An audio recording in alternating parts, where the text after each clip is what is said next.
ข่าวขยามา ตัวน่ะจักปีเฮ้ยตัวบ่ฮะ 3เลยเด้ ตัวไหนก็ 33ปีเลยเด้ แล้วก็บ่เฒ่าเด้มา33กะกำลังอันนี้ กำลังวัยรุ่น กำลังวัยรุ่นเฮ้ยเฉพาะตัวจักตุ้ยมึง แต่ว่าสิเลขเจ้าโค้งไว้มันฮอด50อย่ามันบ่ฮอดนี่ เป็นอย่างก็จะเอาหน่อยเถอะเฮ้ยเอาจาก6-70จ้า มันสิฮอด50นี่ก็จังมันฮอดด้วยบ่เนาะ อ้าว ถ้ามันฮอด50นี่ก็บุญแล้วเดี๋ยวนี้นั่นคันคิดว่าฮอดเท่าใดมันก็สิฮอดจ้า มันเกินเลย50เนี่ยมันยังเป็นวัยอันนี้ยังเด็กน้อยอยู่เธอแต่ว่าไปเบิ่งหมอนะครับว่าได้จะ69ป้าจะว่าดิเบิ่งหมอไว้แล้วโว้ยเขาท่วงหรือตั้งถามไปพาหมอพาเจ้าในจะ69เอาเพิ่นบอกเล่บอกคือทักแนวนั้นขีดเดี๋ยวกันทักแนวนั้นนะเอาขีดเดี๋ยวกันมีคนทักเนี่ยนะเหตุผลที่เขาไปเบิ่งหมอนี่ดิแล้วนะไปเบิ่งหมอตายยังไงมันสร้างทักเนาะทักกว่าได้แต่69ผู้บ่าเว้ยคน69เบิ่ง69กับไทยแน่สีขาวได้แล้วพูดเด้อว่าสิมาทักว่า69 ปีว่าซั่น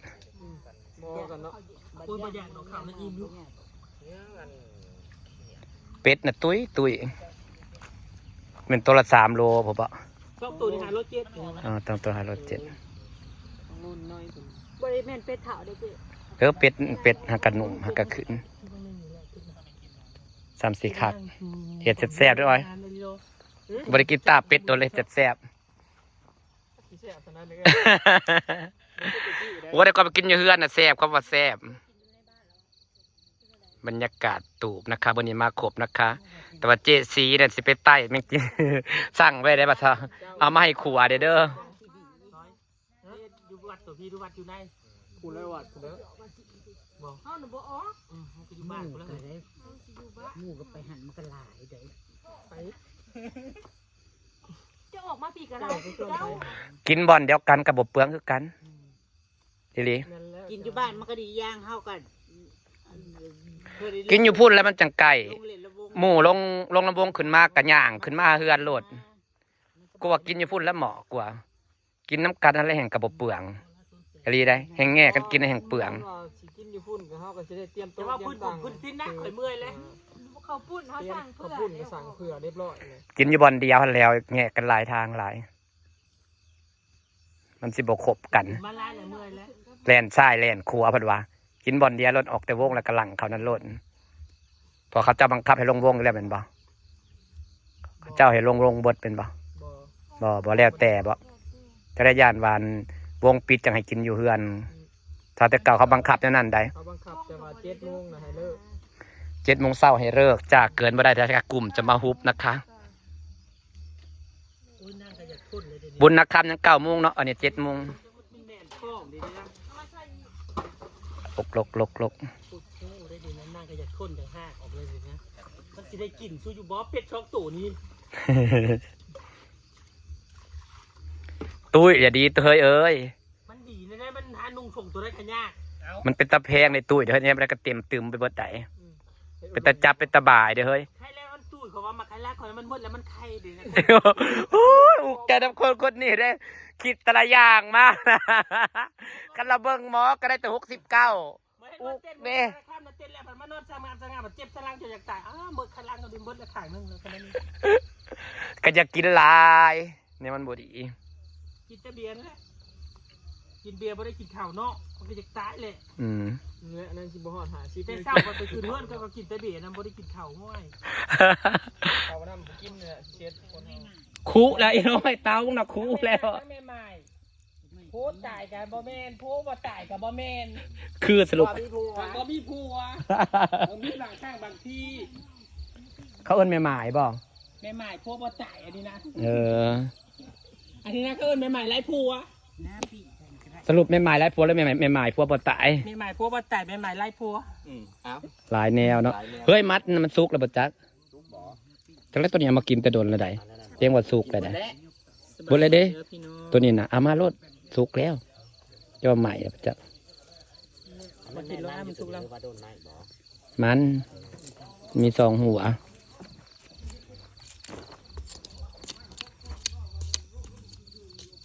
เทียบมาดูเตสจับ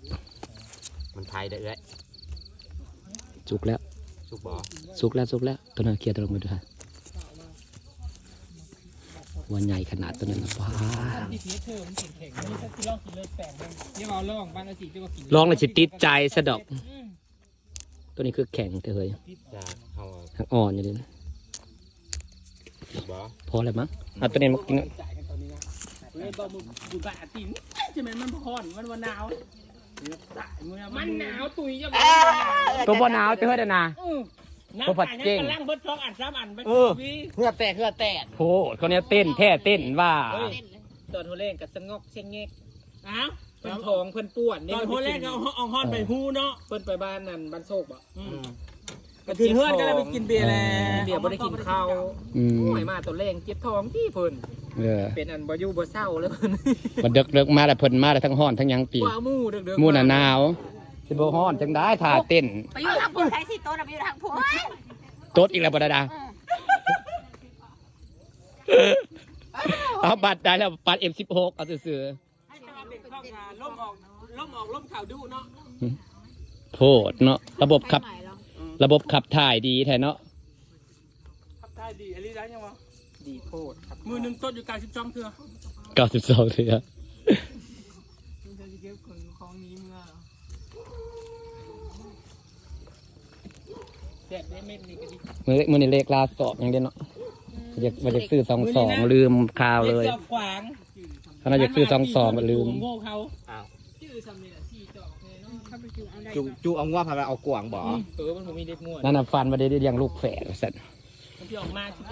11 ฮะ เดี๋ยวที่ออกมา11 บ่ ออกได้ได้ อ้าว เฮ้ย เจ๊ว่าพันมาเรียกลูกแพทย์เลยเรียกแพทย์สองตัวกับ1-1เรียก11 บ่บ่เป็น22บ่ บ่ อันนึง11แซ่บอยู่มันเฮาเขียในตัวนั้นนะมันนะ เฮ็ดไว้เด้อจะได้มาหาเลือดสิเฮ็ดเลือดแปลกคอยกินเบิดได้กินแล้วนะ ม่วนได้ซะไปกับอำมาลาไปบุญบรรหาดไซสูกับอำมาลาตอนนั้นนะม่วน อันนี่อะไรแบบเป็นงานเป็นการ เลยหาดไซสูงไปไกลอยู่ มันผ่านหาดไซสูงเลยเนาะแม่นบ่ มันทางที่สูงแฟนเซ่ต้องกล้าไปต้อง เขา สูงฮอดก้น แม่นแหละละกันเลยไปอีกไกลบ่ กระบอกไก่มาได้ เห็นแต่น้องพายจะระบบไกลไปได้บ่ บ้านพี่นั่งก้อยบ้านที่สูง อ๋อบ้านน้องสะไพ ไปกับอำมาลาปีก่อนน่ะม่วน มันห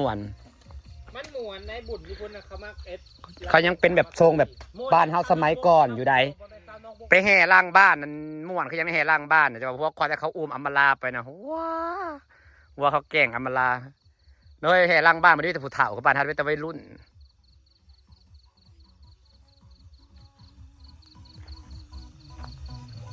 เตากับเตาเจือย